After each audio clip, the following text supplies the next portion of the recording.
lot of people have US specific exposure in their portfolio via funds or maybe even through stocks. But let's understand the kind of current momentum as far as US specific economy is concerned, and also for those people who want to buy something US specific. So, Kavita, US is at very interesting crossroads today. Even if we look at it from a macroeconomic standpoint and extend the premise to broader markets in the US, especially equity capital markets, all of this is at very interesting crossroads. And I call it interesting because US has been under pressure for the longest period in time. In fact, India seemed to have recovered from the post-pandemic quantitative tightening process much faster than the US. And the US was, sort of struggling with it since quite some time now. However, the US appears committed and willing to get out of the woods finally. In the most recent address, the US Fed also indicated how it is expecting three rate cut cycles over the next couple of quarters, right? So there is an indication that that the economy is gaining a firmer control over the inflationary situation, and growth is getting back to normalcy. And with the interest rate cuts coming in, the expectations also of such a cut is really buoying the sentiments and instilling a lot of business confidence.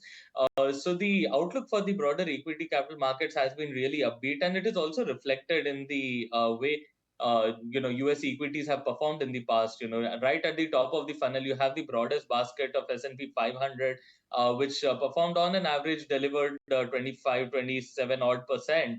And as you move towards more concentrated baskets like the Nasdaq 100, which is tilted towards technology, we could see a much better performance over the past trailing year, which brings it to the range of almost 50%, which is double of what the broader index was. You further narrow it down and use a proxy, for instance, Mirai Assets Fang Plus ETF FOF, which is a big tech focused play.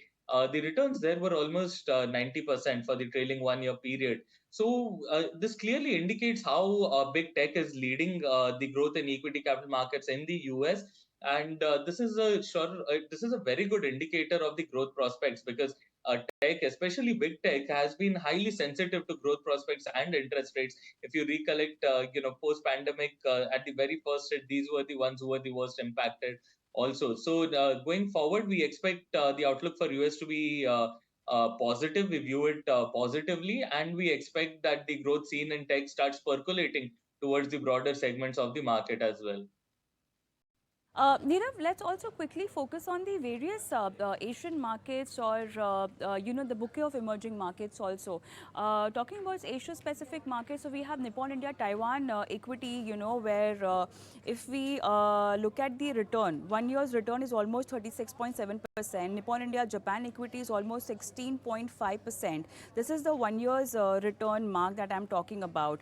Otherwise, you did mention about NASDAQ specific, US specific, which is Motilal Oswal Nasdaq, if we have to count in Motilal Oswal S&P 500, where we've seen Motilal Oswal Nasdaq, going beyond 45%, and Motilal Oswal S&P going beyond 20%. But